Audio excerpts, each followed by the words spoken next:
هی سلام علیکم.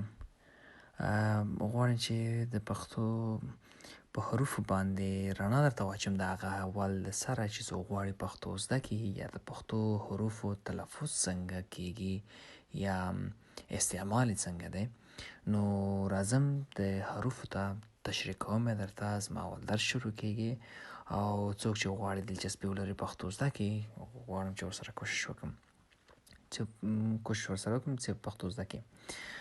اول حروف مونږ لرو الف. دا اولنی الف دی. بعد هغه دویم هم الف کیدای شي خو دا مد لري، دې ته ځینې خلک الف مد وایي او بغیر له مده مونږ ټول استعمالو. کوم چې دغه سور نښان کې ښکارېږي دغه دا دی الف. دوهم دی ب. بیا هغې نه بعد مونږ لرو پ. ب تلفظ مشابهت لري د انګلیسي زبان بی سره، خو بی مونږ ښکته وایو، مونږ وایو صرف ب. او الف د ا په معنا دی. الف مونږ وایو یا ا. پ لکه څنګه چې مونږ په انګلیش کې وایو پ، دا دې کې مونږ وایو پ. ت تی اچ یا ت. بیا مونږ لرو ت څنګه چې تی د لایک از تی مونږ لرو ت، خو دا لږ سافت ده. ت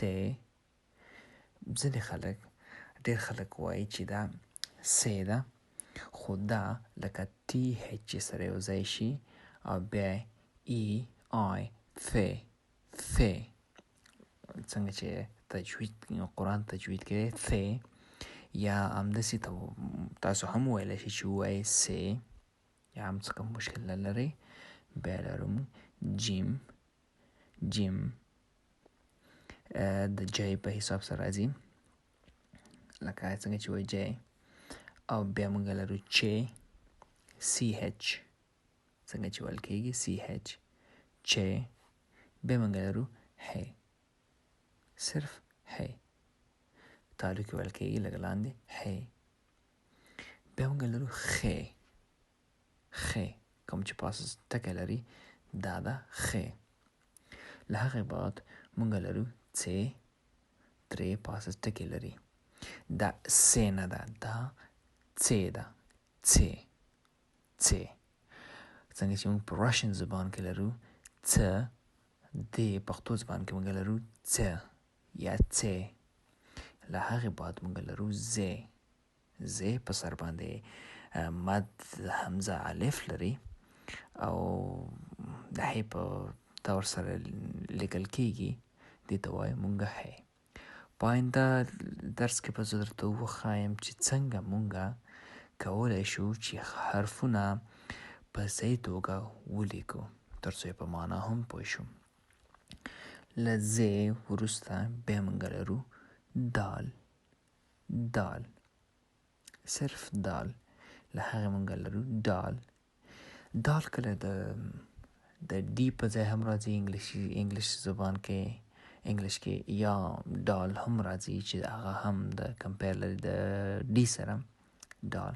بیا موږ لرو دې ته ځینې خلک دې ته فکر سره وکړئ که تاسو غواړئ په تجوید یا قرآني الفاظ سره یا عربي الفاظ سره برابر وي، دې ته ویل کېږي دال ډي اچ دال.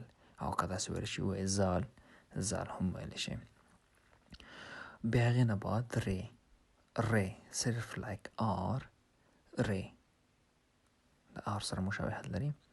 بیا موږ لرو ر نه آر او نه ری، نو it's ری، صرف او صرف ری.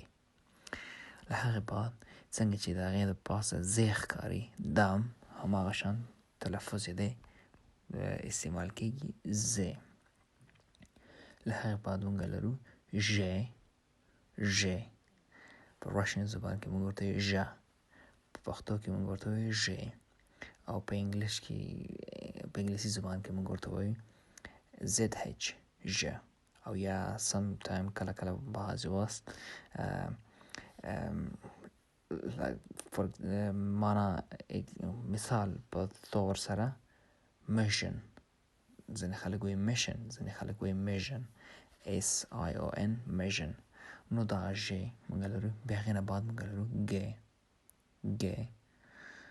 لاندې پاسه ټکي لري، دې ته وایي ګ. له هغې بعد موږ لرو سین از اس، د اس په مثال سره تلفظ کېږي. بیا هغې بعد موږ لرو شین SH شین.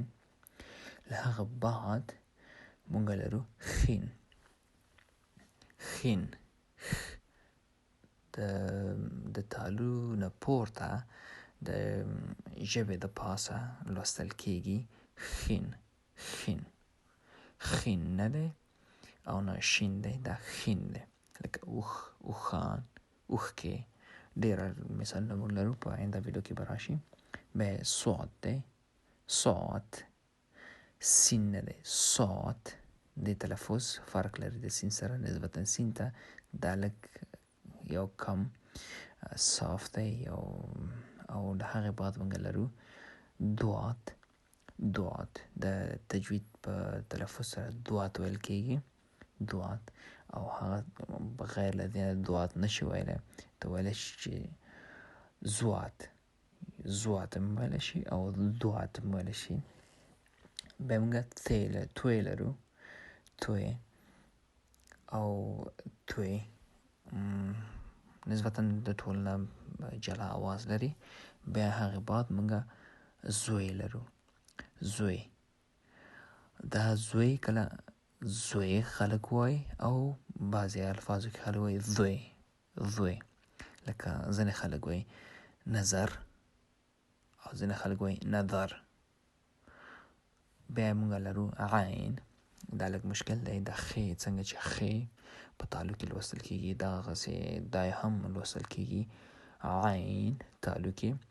او بیا له هغې بعد موږ لرو غین. مخکې عین و، دا موږ لرو غین هم په تالو کې لوستل کېږي، لږ قوي تر آواز لري غین. له هغې بعد موږ لرو فی او بیا له فی بعد موږ لرو قاف تالو کې لوستل کېږي. او بیا په ځینو الفاظو کې بیا موږ وایو همدغه قاف ته بیا ګاف وایي، خو هغه دغه قاف نه دی، هغه وروسته شدن تالو کې لوستل کېږي. که څوک په تالو کې نشي لوستلی، تاسو ته ګاف هم ویلی شئ. بیا موږ لرو کاف normal like a ka, like k, ka, کاف. له هغې بعد موږ لرو گاف like g, گاف. بیا موږ لرو لام از ال، لام. او بیا له هغه لام وروسته موږ لرو میم، فرض مثال ام like m، موږ لرو میم. او بیا له هغې بعد موږ لرو نون like n، نون. بیا له هغې بعد موږ لرو نور like دا په انګلیس کې د کوم مثال نشته. بیا لرو واو د ډبلیو مثال لري. او له هغې بعد موږ لرو هی دا هی د چشمه هم کېږي او دا دوه سترګې هیم ورته موږ وایو. او هی صرف هی د دې غږ د دې سینې نه کاملا د تنفس سره راوځي کاملا هی. دا نه خې دی نه حی دی او نه خین دی، دا هی د تنفس سره راځي.